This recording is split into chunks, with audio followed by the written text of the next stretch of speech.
Hopefully most of you know the team. They will all be presenting various aspects of our strategic philanthropy roadmap on the upcoming slides and over the upcoming hour. I did want to introduce a new team member to everyone, who is Lauren Bopp, who has just joined the Cyber Grants team as a product manager. Lauren joins us from within Bonterra. She was working on some other product teams. She has a background actually in engineering as an engineering manager, and then made the jump over to what we think is the better side of the house on product. So we're very happy to have Lauren part of the team. So you all get to probably spend some more time with her as she ramps up and is working more with each of you. So without further ado, what we're going to do, as Ashley mentioned, and thank you, Ashley, for the great intro. We're going to jump right into recently released items. So go over the items that hopefully some of you are using already and enjoying. And then we will go into what's upcoming on our roadmap and what's in flight. And then we'll give you a little bit of a follow-up, as Ashley mentioned, to how we are actually starting to build and execute on the Bonterra vision with the Bonterra network, as we're calling it, and some other cool new things that Tyler and Allison will share. So I will kick it over to you, Tess. All right. Hello, everyone. I'm Tess Otts, and I'm the product manager for our data visualization tool, Insights. If we can jump one more slide forward. Thank you. All right, last September, we released a self-service user management tool, which enables admins with the appropriate permissions to adjust all Insights users as needed when needed. This user management capability can be managed from the available permissions within a given admin user role, allowing you to determine who should only be able to view users and Insights versus those who can actually make user changes. And so with this new capability, we aimed to allow admins to track license usage by viewing real-time counts of assigned versus remaining licenses, manage your own users independently by adding, removing, or adjusting user access, and really streamlining your workflows by removing the support dependency that previously existed for this process. So we're thrilled to have this tool officially in the Insights product to give you the controls you need to manage your own users within Insights. All right. So next up is benchmarking. So in December, we released the employee engagement benchmarking dashboard, which is actually the first and only real-time source of benchmarking analysis for CSR teams. This initiative addressed a crucial need in the industry and was actually a request we have heard from our customers for many years, which is the ability to understand and measure your program's performance in the context of broader industry standards and best practices. So we address this need by delivering a new standard benchmarking dashboard that will provide you with valuable data-driven insights to proactively inform programmatic changes to increase participation and utilization in real time, rather than only having to rely on a retrospective type of analysis of the previous year. So with this new Insights dashboard, users are able to filter by industry or company size to access comparison engagement trends related to employee averages, top causes, top programs, and match program rules, as well as the ability to view comparisons for the last year or the current year to date, empowering you to make informed decisions and drive the success of your employee engagement initiatives within the current year. All right, so now we're going to actually play a quick walkthrough demo to highlight what was released. Welcome, and we're excited to announce our new employee engagement benchmarking dashboard in Insights, which aims to empower you to measure, grow, and compare your employee engagement impact like never before. This dashboard is designed for CSR professionals who want actionable insights into their employee engagement programs. With this dashboard, you'll be able to uncover how your company compares to peers in your industry or of similar size, compare last year or the current year, understand how your program design might impact participation, and use this data to make smarter decisions about program improvements and budget planning.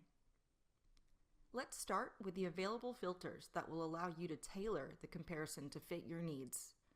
You can toggle between this year or last year.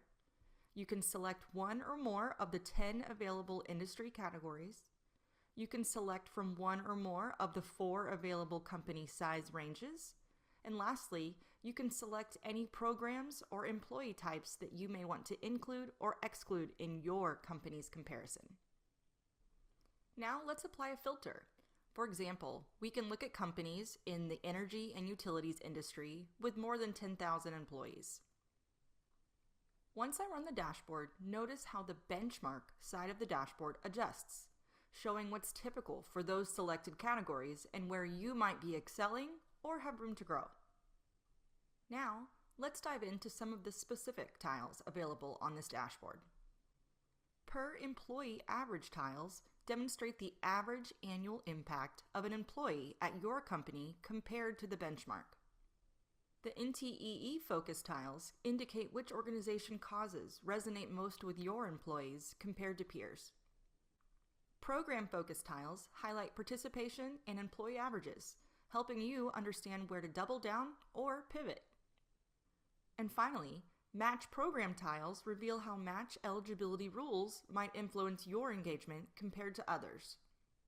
With this new dashboard, you have the power to demonstrate your program's impact, identify opportunities for growth, and refine your strategy with data-backed decisions. Ready to get started? Simply jump into Insights and explore the new Employee Engagement Benchmarking Dashboard and see how your company compares. All right. That concludes our recently released for Insights. And now I believe I'm passing to Katie. Awesome. Thanks, Tess. It's hard to follow that up. I'm Katie Lyman. I'm work on our product management team here with employee engagement, grant making, and disbursements. And I'm here to talk about e-signature, which is a feature we released in the second half of 2024.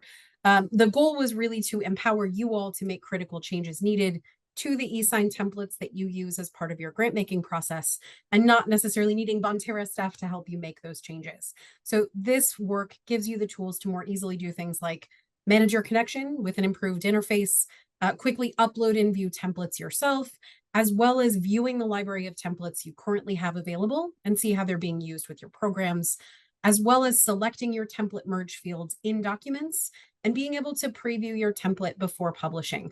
And that's really designed to help you all catch any potential issues before they go out and help you make quick changes. So we do have a number of customers that are using this today. It's been really great to see the way in which you all are using these templates and tools to help manage those changes. And then on the next slide, I'll also be talking about this. We've recently released a number of security improvements. As we know, security is a top priority for you as well as us. So we're committed to making sure our platform is still a safe and trusted space for you. So recently, we've improved file upload security. And the way we've done that is by adding restrictions on the types of files that can be uploaded to design and really to prevent any potentially malicious content from being introduced into the system. The way we did this was using what's called the allow list approach, which you may have seen on our communications about this. And what that means is that we specify the types of files that can be uploaded. And each time a file is uploaded to a request, we check it against that list to make sure it's a supported type. If it's not, the user receives a message letting them know which file types they can upload. And this helps not only safeguard your data, but also strikes a balance between giving you the flexibility you need to get the important documents into the application while also reducing security risks. We also enhanced our content security policy, which is really designed to add a layer of security to help detect and mitigate specific types of attacks. It means a more secure browsing experience for your users and a reduced risk of malicious activity. Now, this isn't something that's enabled by default, as it may impact any customizations that you have in play, but is something that's available to turn on. So if you're interested in learning more, we encourage you to reach out. And I think with that, I'm passing it over to Nathan to talk about international credit card. Yes, thank you, Katie. So Nathan here, Senior Product Manager responsible for Employee Engagement and Disbursements Automation, also known as CGDS, with Katie. So last year we did release the International Credit Card Giving feature, which is aimed at increasing global workforce engagement rates by providing them with an equitable opportunity to participate in corporate giving and matching programs.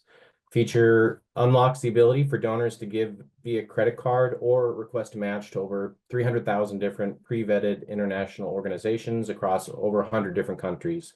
This was made possible through partnership with the Charities Aid Foundation America, who provides us with those lists of pre-vetted organizations and ultimately handles payment directly or through their expedite partners to these organizations around the world. The first clients leveraging this new feature have been going live over the last few months, which is exciting. If you're interested in leveraging this feature as well, please reach out to support or your customer success manager to learn more. And I think, Lauren, we're pitching a question to the group now. We sure are. Thanks, Nathan, and thanks, Katie and Tess. So if we look back at what we've released, these big features over the last few months, curious how many of you have used or plan to use any of these items. Responses are trickling in, but it seems kind of like a 50-50 split with some folks have tried some of these recently released items and some folks have not. All right, fantastic. Well, if you have not yet and you're interested in anything, feel free to reach out to your CSM, your account rep, or really any of us, and we can connect you with the right person. We are always happy to get folks adopting and using the new features that we've built. So, all right, let's talk about what is coming up on our roadmap. So this is really what we're looking at for the first half of this year. So I'm going to advance the slides, and I believe it's going back to our friend Tess to talk about some insights enhancements. Back to me. Hello again. All right. So in Q4 of last year, we entered into a new innovation partnership agreement with the Chief Executives for Corporate Purpose, also known as CECP, with a shared mission to deliver a standard dashboard that was specifically designed to simplify the data gathering that's needed to fill out the annual CECP survey for your company. So for over 20 years, CECP has been utilizing the data that's entered by hundreds of companies within their annual survey for their publicly published Giving in Numbers report to help corporations understand the benchmarking trends of corporate community investments, including cash and non-cash, employee and volunteerism and giving, and impact measurement. And so we plan to release this dashboard within Insights later this month, allowing our customers to leverage this new dashboard for the current year, the current year's Giving in Numbers survey, for which submissions are due at the end of March. So with this dashboard, we plan to make it clear which specific survey section and question a particular data set is looking to help answer. We plan to provide additional reporting guidance or maybe links back to CECP resources throughout each section. And we plan to provide the ability to add additional filters or even make your own copy to make further adjustments as needed. And it's been really great to work hand in hand with CECP on this initiative. And we look forward to being able to surface more and more data for this survey over time. And so I think with that, I think we have another poll that we are launching. And we're trying to understand how much time does your organization currently spend filling out the annual CECP Giving in Numbers survey? Ooh, most folks do not fill out the survey. Okay. Yeah, overwhelmingly. A lot of people, it takes them multiple days or weeks, though. Okay, that might be why they don't, because it does take quite a bit of time. Okay, good to know. Thank you all. And with that, I think I'm passing it back to Katie.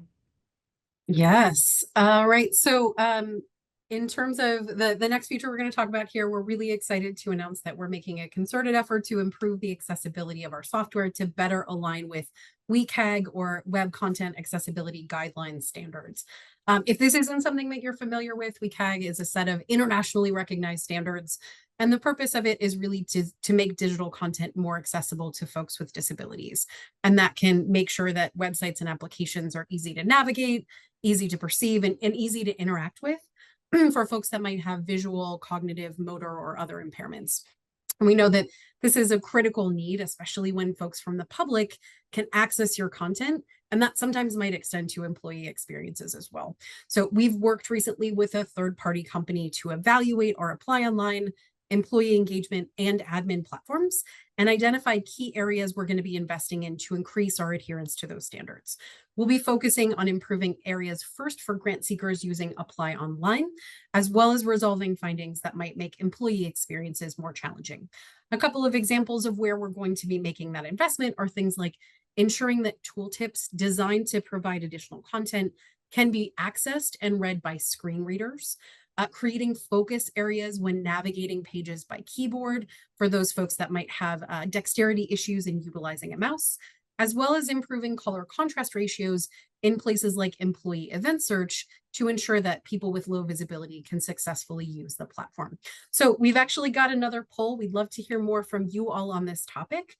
We know this is something that's come up, in a lot of conversations we've been having, but how critical is accessibility to your organization today? We'll let those trickle in a little bit. To almost no surprise, most folks are saying that it is very important to their organization. Yeah, and we'll let those keep coming in. But yes, we agree. It is also something that's very important to us, especially as we think about the context of the mission of 3% by 33, where we really want to be able to up all of the folks who have access to these great programs you are putting on and make sure that they can successfully use the application to be able to contribute there. And whenever we want to shut down that poll, Ashley, works for me. Awesome.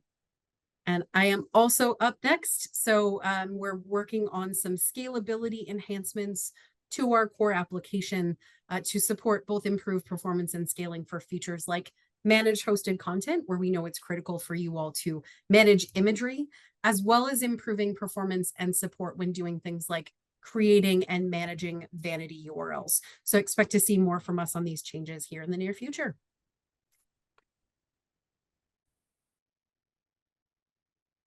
All right.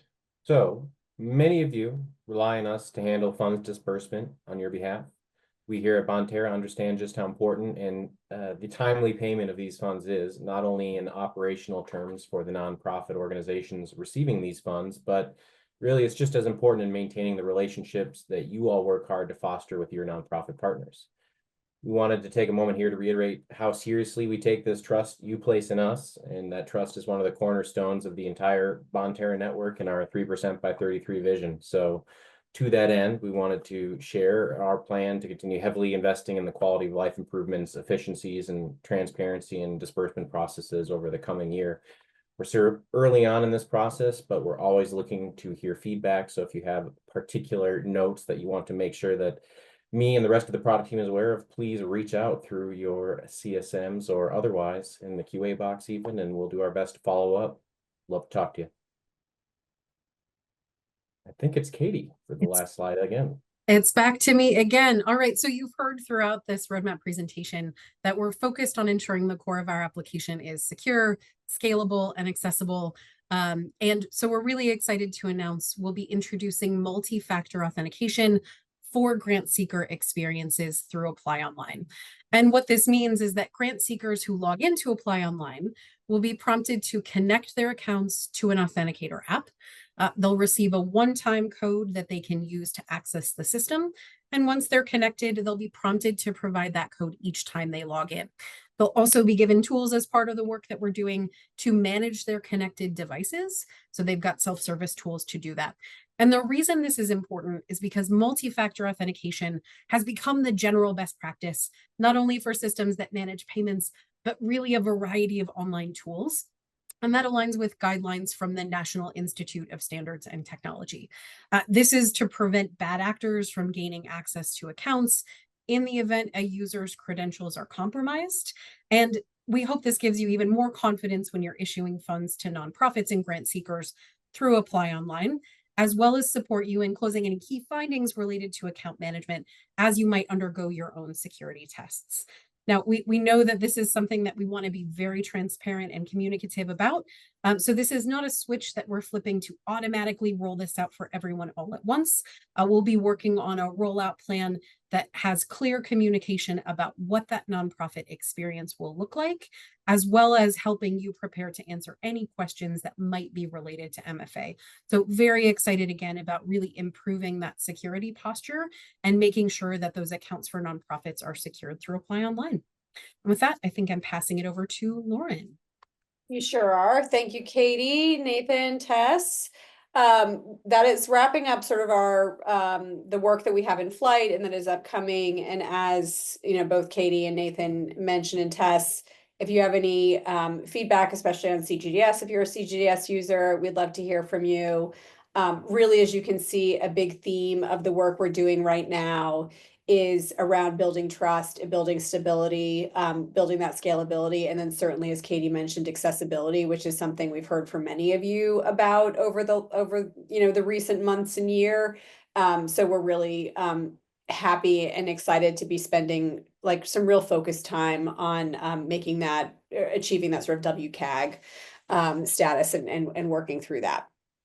So without further ado, what I'm going to do is talk through a little bit around our vision update. So if you recall, it was probably a little over a year ago, we shared the Bonterra vision of increasing giving of 3% to GDP. It was really based on a fundamental problem in our sector, a fundamental problem that we perceive in the sector of too little funding to address the largest issues that are facing us today. It's a pretty timely topic as well. Giving has not kept pace with the need for services and the need to address some of our largest humanitarian issues. We've been stuck at about 2.5% of GDP for the last 40 years, despite us becoming wealthier as a nation. And so we believe at Bonterra, again, going back to our vision presentation from a year ago, that this is really focused and centered on a lack of trust that exists within the overall ecosystem of giving. It's around the lack of data about where to effectively give to have impact, a lack of information about what happens as a result of that giving. And that can disincentivize individuals and even institutions from giving because decision-making will become harder without the right information to drive that decision making, right? So we believe at Bonterra, as we said, that if you address the root cause of that trust, which is really through, data, sharing data and forming connections, we can increase the size of that giving pie to 3% by 2033. So again, just sort of a summary reminder of our vision that we talked about. And now we're ready to talk a little bit about, well, what are we doing about it? And what do we actually think we can do as Bonterra to help move the needle on that 3% and really achieve that ambitious goal we've set for ourselves? So here's like a big old cycle, right? So it's imagine a world where social good works like this. We're trying to aim to create that network of good built on that virtual cycle of trust that we talked about in our vision and that really underpins a lot of decision making. And if you think about, overall in the full ecosystem of giving, you have individual donors that would need to identify organizations that align with their funding priorities, right? What do I believe strongly in and where are organizations that are fulfilling that need? Intelligent data can suggest a gift amount. And then we can also recognize, is that individual an employee of a company, maybe one of yours, and we can create a match, right? So that'll double or triple or whatever the match logic is, the impact of that individual donation, which then results in what can that nonprofit do with those funds? Okay, they can deliver 50 meals in their community, and that'll contribute to positive outcomes for those beneficiaries. Great. Well, that outcome and that positive impact can then tell a really impactful impact story for that nonprofit. So they can use that data and that storytelling and that proof of impact in a community to try to scale up and receive additional funding. And this is, I think, where all of us come in to this story, which is what is that impact? What positive outcomes are happening in the community? And what can additional funding resources do to even drive more impact and more outcome in that community, right? So there's sort of that piece around nonprofit and funder alignment and matching. Great, so this nonprofit receives a $1 million grant. They're able to scale and deliver 5,000 meals into the community. Great. So that's going to actually have a positive impact in terms of reducing food insecurity. That's going to have positive outcomes in the community at large. That probably also will have positive outcomes for potentially your employees or your customers, if that's the community that you're in. This continues to build trust and credibility through that visible impact and through the sort of continuation of positive, measurable, quantifiable outcomes. And again, then you can sort of see that virtuous cycle will continue all the way through all the different parts of the ecosystem. That's sort of how we think about it at Bonterra. But again, what does that really mean and what are we building? So as it relates to sort of the Bonterra network, as we think about it with corporation foundations, we really think about that matching that we talked about last year. We really believe in fostering connections between funders and nonprofits is really a core opportunity.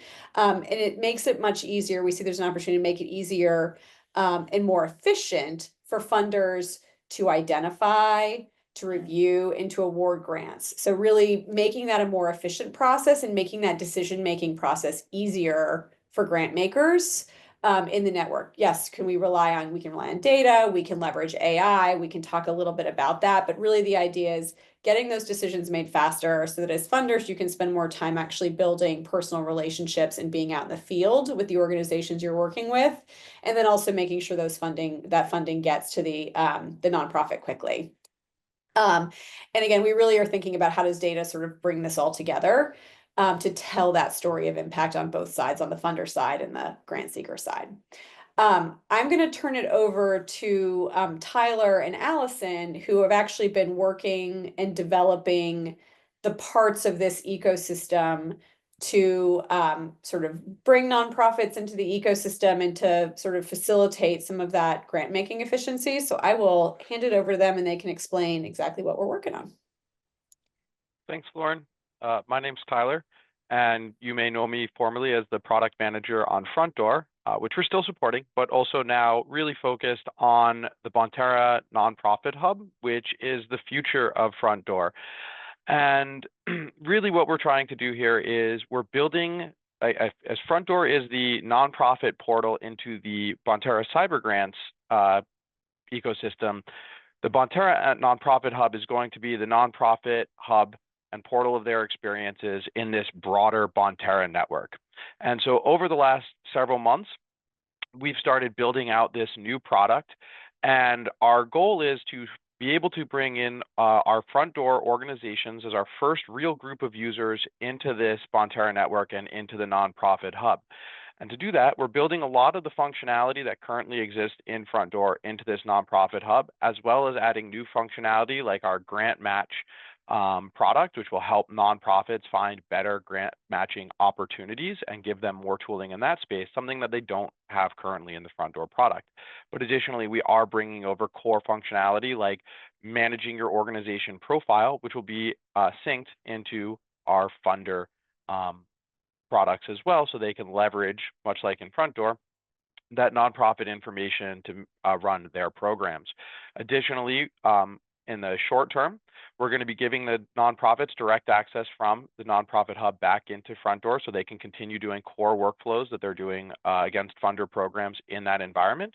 But over the upcoming months, we plan on developing this functionality in new, better, more powerful ways for the nonprofits in NPO Hub as well.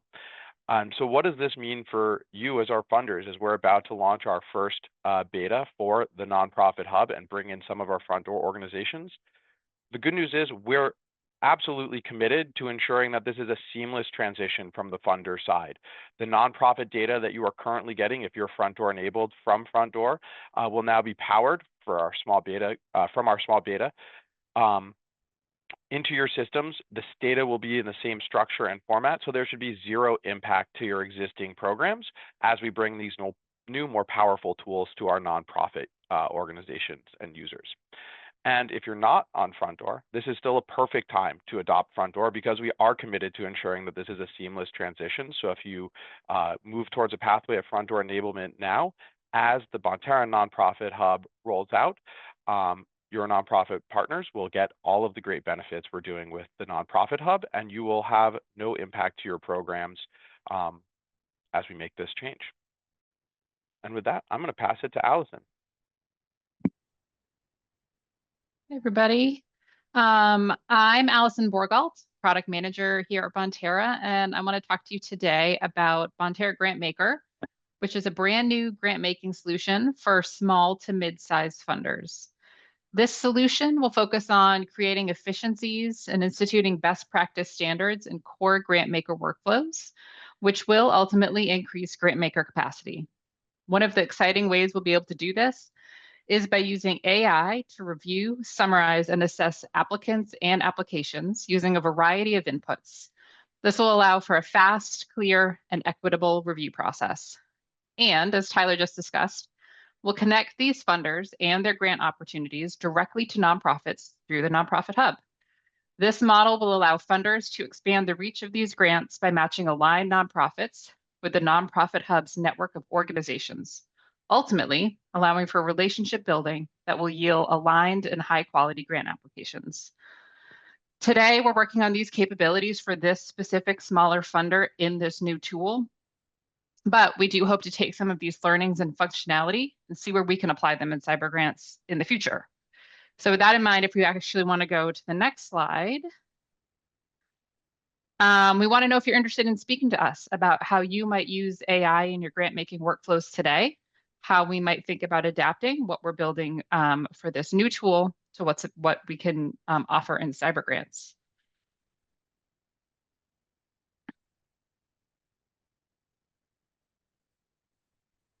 There it is.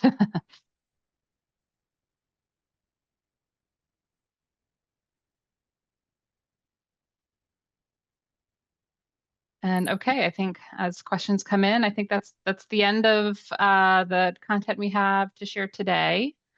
I don't know if Lauren, you want me to hand it back to you? That's fine. We'll let the poll wrap up. If we have all the information, and again, we could get your contact information if you're interested in chatting with us more. I think we have time for some questions. So why don't we open it up if there's any questions that we want to review from the crowd. Awesome. Well, thanks everyone for your time. And yeah, we have a lot of great questions in the Q&A here. So we can go ahead and get kicked off here. The first question that I see is from David, and it's regarding insights benchmarking. David asked, what is the data source that's being used for industry and company size? Yeah, good question. All right. So for industry, we are actually utilizing Crunchbase to identify the proper industry for all of our customers. And we're also using Crunchbase. We actually have two different variations of a company size field that can be swapped out on the dashboard. So we have one that's based off of Crunchbase, which is publicly available information, versus the other variation of it, which is actually used on the dashboard itself, which is based on your HR file. So we take the number of active employees that you are sending us on your HR file and then putting it into those company size categories. So Crunchbase for both, also an HR variation for the company size. Awesome. Thanks, Tess. The next question that I see is from Mia, and Mia is asking a question, it looks like in regards to Insights, the self-service. And she asked, does a user have to be added in the admin before I can add them as a user in Insights? Yes, good question. Also another question that we get frequently. So this is basically, yes, they have to be an admin user in order to be added as a user within Insights. However, there is a user type that if it's a user that's only going to be using Insights, you don't necessarily want them to take up an admin license. You have the ability to add a user as a non-billable license, but they do have to have an admin account, not necessarily a license, to use Insights. Perfect. Thanks so much, Tess. Another question came in from Lisa, who asked, will grant seekers need to use MFA when it's enabled? I can take that one. So yes, when it is turned on, it is something that grant seekers would need to use.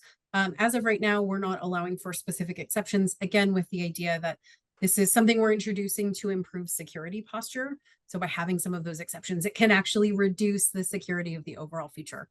Great question. Awesome. Thanks, Katie. We have another question come in from Christian, and Christian asks, can employees nominate international organizations with your new program? I can take that, Ashley. So at this time, no, that was not part of MVP. There are additional billing components and costs and CAFA associated workflows that would have to be worked out with Charities Aid Foundation of America. If you have a blended program where you have domestic giving and international giving on the same program and cyber grants, you can still allow for domestic US nominations handled through cyber grants in the standard way. But if international nominations would be critical to adopt in the future, we'd love to hear. Reach out. Great, great. Thank you, Nathan, for giving that clarification there. The next question comes from Amanda, who asked, what third party did you all work with for the accessibility evaluation? All right, back to me. Great question. So we actually worked with TPGI, who is a company that's fairly well known in the space. Their purpose is really around evaluating tools to align with accessibility standards. And they're also really great partners at helping identify how those things can be remediated in alignment with sort of best practices and standards. So we worked with them as part of our initial assessment and VPAT, and we'll continue to work with them as we work through the roadmap items we talked to today to ensure that we're not only remediating them in alignment with best practices, but also we're getting those retested so that we can continuously sort of update and improve that. Great. Awesome. Thank you, Katie. Another question comes in from Patrick, and Patrick asked, can CyberGrants customers use the new Bonterra GrantMaker? I can take that one. So Bonterra GrantMaker is designed for small grant makers today, primarily because they tend to require like little to no configuration or customization, for which CyberGrants today is usually a bit more of a complex setup and a complex tool. So today the audience is for those smaller funders. And like I mentioned, we are exploring ways in which we can take some of the features and functionality that we're integrating into Bonterra GrantMaker and potentially apply those to CyberGrants. So if you didn't opt into being in our poll for us to maybe contact you for further information about the AI piece specifically, please do reach out. Awesome. Thank you so much, Allison. I'm going to give folks a little bit of time to trickle in some additional questions, but while they do that, again, want to thank all of you all for your time this afternoon. We definitely appreciate you being here with us this afternoon. I did want to mention that if we don't have time to get to your question today, we'll definitely be following up. I do see a lot of questions in the Q&A that might be better addressed or better suited for kind of a one-on-one conversation with either your CSM or your account manager. And we're definitely happy to have those conversations and get those set up after we completely wrap up today. But let's go ahead and double check here and make sure. I say, hey, Ashley and everyone. So thanks for the fantastic questions. There's a couple that have come in on the topic of using AI for grants. I think there's like some good sort of discussion topics in those questions. So I think for those handful, we'll follow up offline. But I would just say, again, if you raised your hand to talk to us more about AI with grant seeking, please do. We can get into any specific questions or any concerns, because there were some questions about like, do we have concerns about, AI and the quality of the answers, and all of that is 100%. Yes, absolutely. But we can have a more in-depth discussion about that topic as we're building it out. So appreciate the question / feedback that we got from folks. I can jump in as well. It looks like we had a couple of questions related to MFA and specifically around the timeline. So thanks all for putting those into the Q&A. This is something that we're actively in development with now, but also something that we'll be staggering as far as rollout over the course of sort of the tail end of Q1 and Q2. So we'll definitely be following up with more information around specific timeline for you all, as well as details related to sort of what you can expect and even messaging to use when you're working with your nonprofit partners to help them understand or respond to any questions about that change. Awesome. Thanks, Katie, for chiming in there. And thank you, Lauren, as well, for letting folks know. Yeah, we'll definitely be following up on some of those questions. Of course, AI is a hot topic, so definitely makes sense that it's coming up quite a bit. But again, folks, a lot of other questions we're seeing definitely, again, better suited for a one-on-one conversation with some of our colleagues. So we can absolutely follow up offline. But again, want to thank you for your time and your attention this afternoon.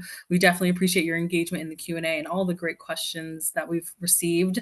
And thank you all for your presentation today. Thank you all for coming and spending some time with us this afternoon and telling us all about the exciting updates and what folks have to look look forward to this year and all that's going on. So with that, we'll go ahead and close here. Just a friendly reminder as well, we did record today's session. So if you had to jump in a little late, or if you missed anything or want to review, we'll be sending that out to your email sometime next week. So be on the lookout for that. But again, folks, want to thank you for your time, and we definitely appreciate it. And we hope to see you later this year at our next roadmap. So with that, I will give you all the rest of your afternoon back, but we thank you again for your time.